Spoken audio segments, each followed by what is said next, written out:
और देखिए, भाजपा का नारा इस चुनाव में अब की बार 400 पार सीटों का है।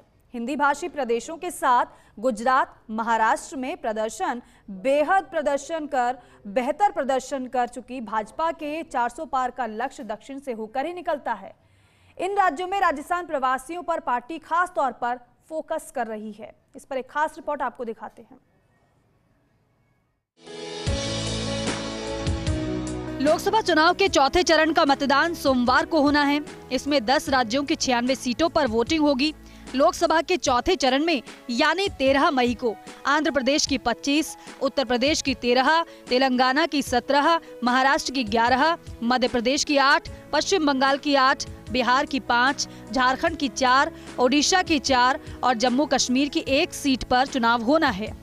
चुनाव का ये चरण भाजपा के मिशन दक्षिण के लिहाज से बेहद महत्वपूर्ण माना जा रहा है, क्योंकि कर्नाटक के बाद पार्टी को सबसे ज्यादा उम्मीद तेलंगाना की 17 सीटों पर है।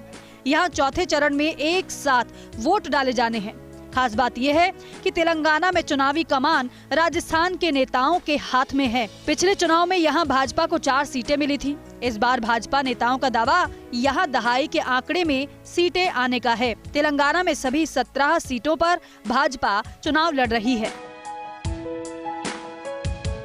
चौथे चरण में 10 राज्यों की 96 सीटों पर होगी वोटिंग। दक्षिण में भाजपा की सबसे ज्यादा उम्मीद वाली सीटों पर वोटिंग। तेलंगाना में ज्यादातर सीटों पर राजस्थानी नेताओं ने संभाली हुई है कमान। आंध्र प्रदेश, तेलंगाना में मुख्यमंत्री भजनलाल शर्मा और प्रदेशाध्यक्ष सीपी जोशी चुनाव प्रचार में शामिल। तेलंगाना अकेला ऐसा दक्षिण का राज्य जहां सभी 17 सीटों पर भाजपा लड़ रही है चुनाव। राजस्थान में लंबे अरसे तक प्रदेश भाजपा संगठन महामंत्री रहे चंद्रशेखर यहां संगठन की कमान संभाले बैठे हैं। वहीं पार्टी के केंद्रीय नेतृत्व की तरफ से राजस्थान मूल के राष्ट्रीय महामंत्री सुनील बंसल को इस राज्य का प्रभारी बनाया हुआ है। इन दोनों नेताओं की देखरेख में राजस्थान के 2 दर्जन से ज्यादा नेता चुनावी प्रबंधन में लगे हुए हैं। इसके अलावा ओडिशा और पश्चिम बंगाल की सीटों पर भी राजस्थानी नेताओं को लगाया गया है। तेलंगाना में आदिलाबाद, करीमनगर, निजामाबाद, हैदराबाद, मेदक, मलकाजगिरी, सिकंदराबाद, चेवेला, वारंगल, खम्बम सीट पर राजस्थानी प्रवासी वोटर बड़ी संख्या में हैं। इस लिहाज से ही यहाँ की कमान राजस्थानी नेताओं को सौंपी गई है। आंध्र प्रदेश में भाजपा ने तेलुगु देशम और जनसेना के साथ गठबंधन किया है। आंध्र प्रदेश में भाजपा लोकसभा की 6 सीटों पर चुनाव लड़ रही है। इसमें अराकू, अनाकापल्ली, नरसापुरम, राजमुंद्री, तिरुपति और राजमपेट सीटें शामिल हैं। आंध्र प्रदेश में मुख्यमंत्री भजनलाल शर्मा और प्रदेशाध्यक्ष सीपी जोशी प्रवासी राजस्थानी वोटों को साधने के लिए चुनाव प्रचार कर चुके हैं।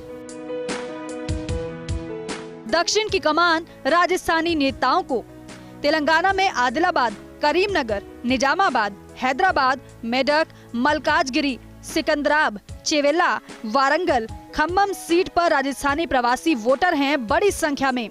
इस लिहाज से ही यहाँ की कमान सौंपी गई है राजस्थानी नेताओं को। राजस्थान के संगठन महामंत्री रहे चंद्रशेखर तेलंगाना में संभाल रहे हैं कमान। राष्ट्रीय महामंत्री सुनील बंसल के पास है तेलंगाना, पश्चिम बंगाल, ओडिशा का चार्ज। ओडिशा, पश्चिम बंगाल में भी चुनाव प्रबंधन में लगाया हुआ है राजस्थान भाजपा के नेताओं को। लोकसभा के चौथे चरण के लिए सोमवार को मतदान होगा। इस मतदान के दौरान 10 राज्यों की 96 सीटों पर वोट डाले जाएंगे। इनमें से 42 सीटें दक्षिण भारत के राज्यों की, इसमें 17 सीटें तेलंगाना और 25 सीटें आंध्र प्रदेश की भी इसमें शामिल है। 400 पार का नारा देके बैठी भाजपा इन राज्यों में उम्दा प्रदर्शन की उम्मीद में पूरे दमखम के साथ चुनावी मैदान में है। तेलंगाना में जहां भाजपा अपने दम पर चुनाव लड़ रही है, वहीं आंध्र प्रदेश में गठबंधन के साथ 6 सीटों पर बीजेपी ने अपने प्रत्याशी उतारे हैं। भाजपा को उम्मीद है कि इन 23 सीटों में से 80% से ज़्यादा सीटें वो जीतकर दक्षिण भारत में एक बड़ा स्कोर पार्टी के पक्ष में खड़ा कर सकेगी। कैमरा पर्सन राकेश शर्मा के साथ Pankaj Soni, first India news.